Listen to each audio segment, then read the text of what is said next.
Hey you guys, peace. Esikhomesteddah Homesteading here. I hope everyone is doing well and having a wonderful week.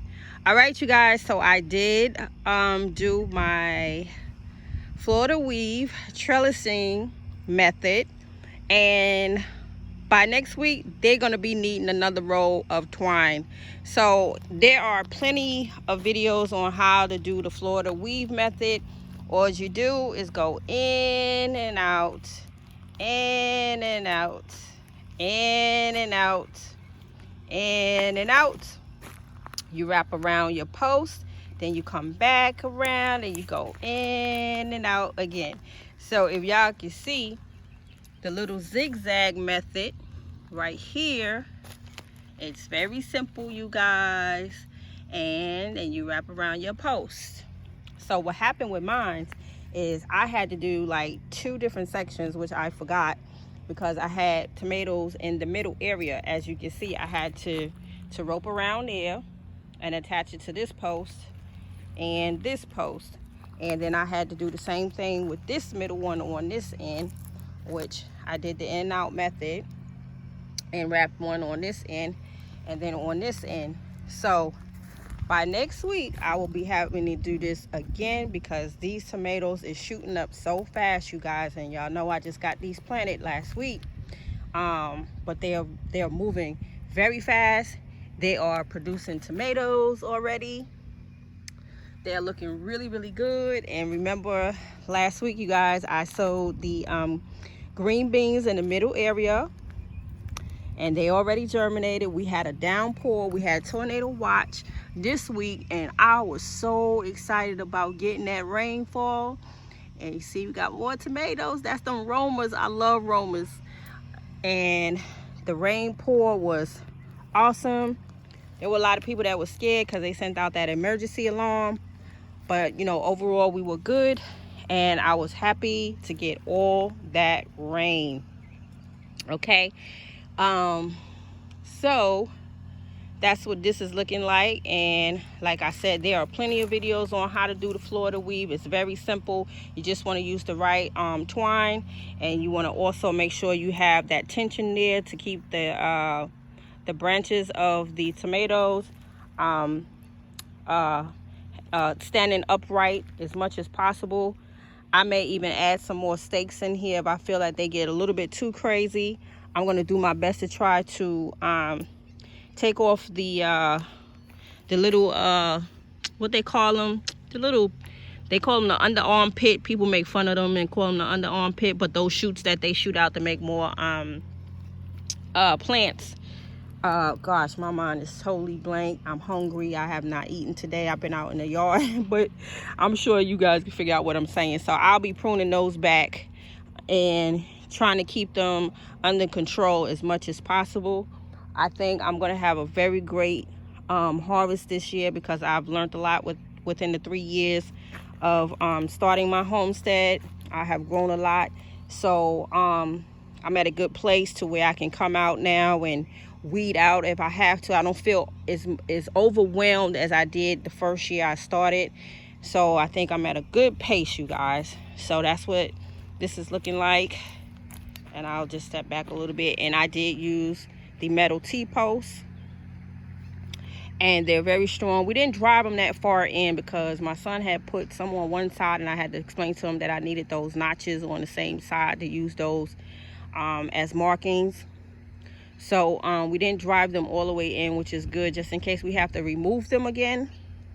And you know what I can do, you guys, since we're over here and you guys already know everything that I think I planted on this side, I can actually show you guys how well the other peppers is doing in the wagon area. And we got peppers, you guys. So I did go around and I did pinch most of my peppers, but I'm sure I have, shoot, I got so many peppers out here, it don't even make no sense. Let's see. I actually have, that's 5, 6, 7, 8, 9, 10, 11, 12. I probably have, I'm saying about 16 pepper plants out here. So I got a lot of pinching to do. But if I don't get to pinching all of them, I'm going to be good. So that's what the wagon planter box is looking like over here. And let me show you guys what else I've been up to. I actually planted some more sweet potato yams, and these are the, I think, boogert, and they are happy in these grow bags. I did some cleaning up in the greenhouse, like I told you guys. I did some cleaning up in there, and I brought out the grow bags that was in the greenhouse, and I threw some sweet potato slips in here. And I actually purchased these because I unexpectedly saw these at my local nursery, which was a good thing. So these are doing well. They're happy to be in these bags, and I'm looking forward to seeing what this harvest is going to be looking like come the end of the season. So that's my sweet potato bags over there. And the watermelon bed, they are germinating, but for some reason they moving slow. They are moving very, very slow. So what I'm going to have to do is probably come in here and reseed. And y'all know I threw a lot of watermelon seeds in this raised bed. So I'm definitely going to have to come back and reseed this. I'll give it another week. And if this is not full up, I'm going to reseed. So they're popping through. See, I just seen 2 more. They are coming through, but not as fast as I would have thought they would have came through, especially after the rainfall that we did get. And over here is the onion bed, which is looking really good. I'm very pleased with how this is looking after using the square seed method. Don't it look professional, you guys? Nice and neat, right, you guys? So I am pleased with the way that's looking, along with the other 2 raised beds on the other side. Those are looking really good too. So over here, I planted eggplant, the itchy bonds, and also the black beauty. So these are more of my grow bags that I pulled out of the greenhouse. So that's what I sowed in these. Itchy bond, eggplant, and black beauty. All right, so that's what those is looking like, and they look really, really happy to be in there as well. And then remember I told you I have pepper plants everywhere. So over here, I don't even know if I did a video on that.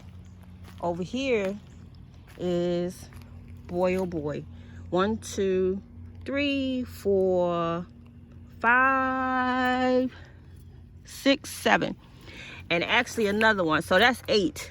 So this is 8 more pepper plants, and this is the Big Bertha pepper, this one is the red pepper, and Big Bertha again. So this grow pot is doing really well with the peppers in it. I see I'm gonna have to do some weeding out in here, not much, but I'm trying to get to all these little weeds. As soon as I seen them coming in, I want to get those out. But I think, no, I don't think I did. No, I don't think I did over here. No, I usually do a transplant in seeds, and I don't think I did that over here. Okay, so on this side over here, I did sow some Roma seeds and other tomato seeds in this bucket, and these, hopefully they'll push on through with the temperatures that we're about to get. But I started these from seeds right in this bucket, and they are hanging in there. So I'm hoping they get strong enough and they'll push right on through the season and give me some fruit. Same over here. I planted more tomatoes in here. I think I threw some cucumbers in here. Y'all know I'll be throwing seeds everywhere. So we're gonna see what this bucket does. And then over here is the yellow grape tomato, and these was transplants, and one had got hit with the frost, and it looked like it was dying, and it is bouncing back right now. And I did put some posts over here, some bamboo sticks, to get ready to trellis these up, because as you can see, these are going crazy already. So I'm definitely going to have to strap those bad boys up, these 2 bamboo posts. And over here, I believe this is sugar snap beans, and those are pushing through. I threw some sugar snap in here because I didn't see my cucumbers germinate just yet. And then over here is a combination. I think this is all coops over here. Yeah, I believe so. Look, I believe so. All right, you guys, so this is what this area is looking like. And y'all remember last season, the buckets back there were my my pepper. That was my pepper lane. But as y'all can see, I created a whole new pepper lane, and I didn't even get to these buckets, and I'm not even gonna worry about them. If they do come out of dormancy, because I did take some inside to overwinter them. If they do come out of dormancy, they do. But if they don't, I'm not even gonna worry about it, because I have more than enough pepper plants out here. So that's what the old pepper lane is looking like. All right, you guys, so that's what it's looking like over here, and it's looking really good. All right, family, so this is Essie the Homestead. I hope you guys enjoyed. It wasn't so much of a demonstration video. Like I said, there are tons of videos on YouTube where people are teaching how to do the Florida weave method. I just wanted you guys to see what it's looking like after I did it, because I didn't have time to run and get cameras and all that stuff. So I'm sure you guys get the understanding of how it's done. It's very simple. In and out, go back, in and out, strap down twice on the post, wrap them around 2 or 3 times to get that tension and get the tightness that you need to keep trellising them up. All right, family, so this is SEK. Thank you for tuning into my channel, and I will see you guys on the next video. Peace.